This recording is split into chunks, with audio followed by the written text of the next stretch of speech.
네, 안녕하세요. 오토플레이입니다. 저는 지금 포드 레인저 와이드 트랙 모델을 시승하고 있습니다. 풀체인지로 돌아온 새로운 레인저죠. 지난 세대를 이미 국내 시장에서 한 차례 선보인 바 있었는데 과연 이 포드 레인저 풀체인지 모델이 어떤 매력을 보여주는지 지금부터 저와 함께 만나보시겠습니다.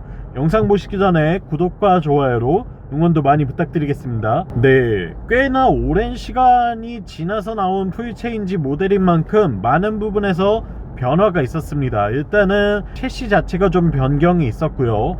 차체 사이즈도 변화되었고 디자인도 물론 다르고, 그리고 여러가지 첨단 기능들도 추가되었죠. 첫 번째로 디자인의 변화가 좀 있습니다. 일단은 기존의 레인저가 이 픽업 트럭이지만 약간 둥글둥글하게 다듬어져 있고 어떻게 보면 좀 여성스러운 이미지를 품으려고 했다면, 이번 새로운 레인저는 완전히 디자인 결을 달리했다고 볼 수 있겠는데요. 남성적인 이미지가 굉장히 강하게 느껴질 뿐만 아니라 상당히 각지고 투박한 스타일로 디자인을 그려낸 것이 이번 차량의 특징이라고 할 수 있겠습니다. 프론트 이미지를 보시면 커다란 헤드램프가 데이라이트를 중심으로 해서 LED 타입으로 들어가 있는 모습을 볼 수가 있어요. 때문에 야간 주행 시에도 상당한 시인성을 확보할 수가 있을 뿐만 아니라 미적 요소로 볼 때에도 훨씬 더 예쁘게 느껴지죠. 아무래도 요즘 백색광이 아닌 헤드램프를 쓰는 차는 거의 없으니까요. 그리고 헤드램프와 그릴이 어우러져 있는 모습도 굉장히 인상적으로 다가오는 요소 중에 하나라고 할 수 있겠습니다. 그리고 사이드 뷰를 보고 있으면 구형은 적재함 쪽으로 갈수록 차체의 뒤쪽이 약간 껑충하게 올라오는 듯한 이미지를 주었거든요. 그런데 이번 풀체인지 모델 같은 경우에는 좀 더 안정적인 이 비율을 유지하고 있어요. 그래서 전면부에서부터 후면부까지 이어지는 전체적인 라인들이 치켜 올라간다기보다는 좀 더 이렇게 안정적으로 낮게 깔리는 듯한 이미지를 전해주고 있기 때문에 시각적으로 봤을 때 뿐만 아니라 실제로 주행 성능에 있어서도 좀 더 완성도 높은 디자인을 보여주고 있는 것 같고요. 그리고 후면부 같은 경우에는 디테일이 크게 달라지진 않았습니다만 LED를 좀 더 활용한 부분과, 그리고 이 와이드 트랙 레터링이 별도로 붙어 있는 거, 예전에는 스티커 처리가 되어 있었기 때문에 좀 아쉽게 느껴지는 부분도 있었는데 이런 부분에서 좀 더 고급스럽게 치장을 했다라고 표현할 수 있을 것 같네요. 차체 사이즈도 의외로 꽤나 큰 폭의 변화가 있었습니다. 일단은 전체 길이는 좀 짧아졌어요. 한 10cm 이상 길이가 좀 짧아졌는데, 반면에 휠베이스는 5cm 정도 늘어났습니다. 차체의 전장이 짧아졌는데 휠베이스가 늘어났다, 그만큼 좀 더 안정적인 구성을 가져갈 수 있게 되었다는 뜻이고요. 여기에 전폭도 늘어나고 전고도 좀 더 높아졌어요. 또한 이 차는 픽업 트럭인 만큼 적재함 사이즈가 굉장히 중요하게 여겨질 수밖에 없는데요. 적재함의 사이즈도 너비를 좀 더 넓혔습니다. 그래서 이 팔레트 하나가 온전히 들어가서 실릴 만큼 충분히 넓고 쾌적한 적재함을 보여주고 있기 때문에 최대 적재 중량이 500kg 정도 되거든요. 500kg의 팔레트 하나를 싣더라도 전혀 무리가 가지 않는, 또는 뭐 적재에 불편함이 없는 그런 구성을 보여주고 있네요. 그리고 늘어난 휠베이스와 짧아진 전장은 주행 성능에서도 확실히 좀 더 나아진 모습을 보여주고 있습니다. 이렇게 고속도로를 달리고 있을 때에도 직진성이라던가 안정감이 좀 더 확보되어 있다는 느낌을 전해주고요. 승차감 측면에서도 예전보다 미묘하게 개선된 포인트가 있어요. 그리고 도어를 열고 실내로 들어와 보면 굉장히 큰 변화를 느낄 수가 있죠.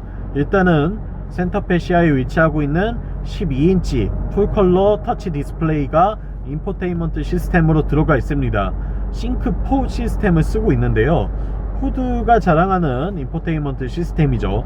굉장히 진일보해 있는 모습을 볼 수가 있는데, 일단은 세로로 길게 되어 있기 때문에 이렇게 안드로이드 오토나 애플 카플레이를 연결하더라도 훨씬 더 큰 화면을 누릴 수 있다는 거, 이게 굉장히 큰 장점이 되고 있고요. 이외에도 꼭 필요한 기능 같은 경우에는 물리 버튼으로 별도 배치를 했다는 점이 굉장히 인상적으로 느껴집니다. 실제로 사용성 측면에서 훨씬 더 나아진 모습을 기대할 수가 있겠죠. 또한 계기판도 디지털 클러스터가 들어가 있는 모습을 볼 수가 있는데, 확실히 다양한 정보를 훨씬 더 빠르고 선명하게 볼 수 있다는 게 큰 장점이 되는 것 같습니다. 보시다시피 디지털 클러스터 안에서는 트릭 컴퓨터뿐만 아니라 구동력 분배 상황, 그리고 오프로드 모니터, 또한 타이어 공기압도 볼 수가 있고 여러가지 차량의 상태들을 확인할 수 있도록 되어 있죠. 또 저는 지금 주행 보정 시스템을 쓰고 있는데요, 반자율 주행 기능이 들어가 있기 때문에 이렇게 차선 유지 및 앞차와의 거리 간격을 스스로 조절할 수가 있습니다. 이것도 픽업 트럭에서는 사실 기대하기 좀 어려운 사양 중에 하나인데 포드는 탑재하고 있죠. 꽤나 차선을 잘 유지하고 달려나가는 모습을 확인할 수가 있어요. 그리고 뒷좌석 같은 경우에는 성인이 탑승하기에 전혀 불편함은 없습니다만 등받이 각도가 좀 서 있는 편이긴 합니다. 일단 픽업 트럭이고 이 차가 풀사이즈가 아니라 중형 픽업 트럭이기 때문인데요, 패밀리카로 쓰기에는 조금 부적합할 것 같지만 그래도 뭐 성인들을 일시적으로 태워야 할 경우가 있다면 그 점에 있어서는 크게 불편하진 않을 것 같네요. 네, 포드 레인저 퍼포먼스에 대해서도 이야기를 해보겠습니다. 사실 파워트레인 같은 경우에는 기존과 동일한 엔진과 변속기를 쓰고는 있어요. 하지만 튜닝을 약간 달리한 것 같고요. 2000cc급 트윈터보 4기통 디젤 엔진을 사용하고 최고 출력은 205마력, 그리고 최대 토크는 51kgpm를 내고 있습니다. 일단은 공인연비가 조금 더 좋아졌어요. 그리고 배출가스가 약간 줄었거든요.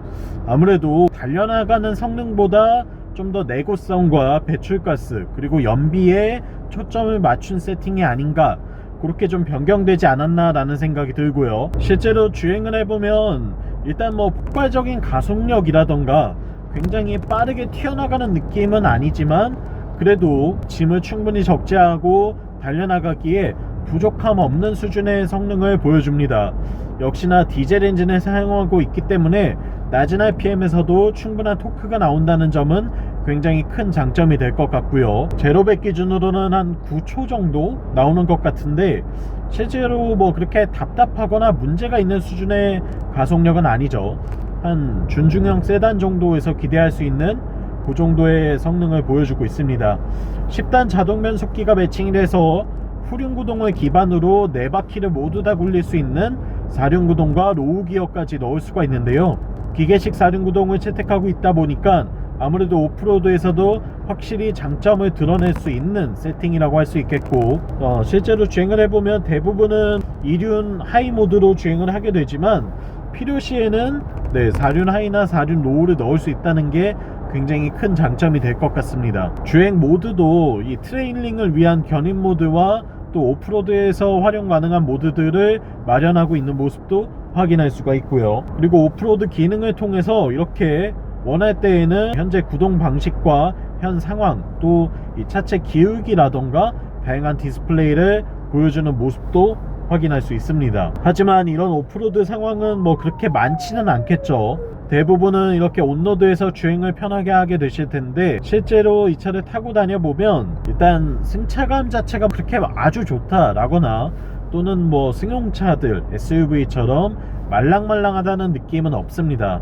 잔진동은 어느 정도 실내로 들어오는 편이고요. 그리고 엔진의 소음도 아주 정숙하다고는 하기 어려워요. 하지만 이 차는 승용차가 아니라 픽업 트럭이기 때문에 그런 점이 뭐 커다란 단점이 된다거나 문제로 꼽을 만한 포인트는 아닐 것 같아요. 또한 이렇게 온로드에서 고속도로 주행을 하고 있을 때에는 굉장히 만족도가 높고요, 직진 안정성이라던가 또는 실내로 유입되는 소음 진동 측면에서 큰 불편함이 없기 때문에 이런 부분들은 굉장히 만족스럽게 느껴지는 높이 평가할 부분이 아닌가라고 생각이 드네요. 또한 이 고속도로에서 주행 보조 장치가 굉장히 센스 있게 잘 반응을 해줍니다.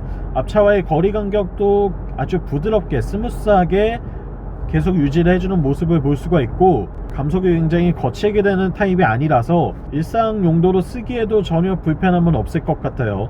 또한 이렇게 차선 유지 보조 기능도 스티어링 휠을 물론 잡고는 있어야 되겠지만 스스로 알아서 차선을 잘 유지해서 물고 달려나가는 모습을 확인할 수가 있고요. 이거는 굉장히 좋네요. 온로드 주행에서 특히나 국도나 고속도로에 정체가 없는 구간에서는 아주 유용하게 쓸 수 있겠다는 생각이 듭니다. 다만 시내 주행을 많이 한다던가 좀 가다서다가 반복되는 구간이라면 승차감 측면이나 소음 진동이나 여러가지로 따져봤을 때에는 좀 아쉬움이 있기는 해요. 포드 레인저는 오히려 고속주행에 좀 더 적합화되어 있는 차량이라고 볼 수 있을 것 같고요. 짐을 많이 싣거나 뭐 오프로드를 가는 건 전혀 이 차에게 무리가 될 일은 없을 것 같습니다. 그리고 연비 측면에서도 장점이 아주 많습니다. 제가 지금 이 차를 타고 한 150km 정도 주행을 해보고 있는데 시내 주행을 절반 정도 했고요. 그리고 나머지 절반 정도는 이렇게 고속도로에서 정속 주행을 해봤는데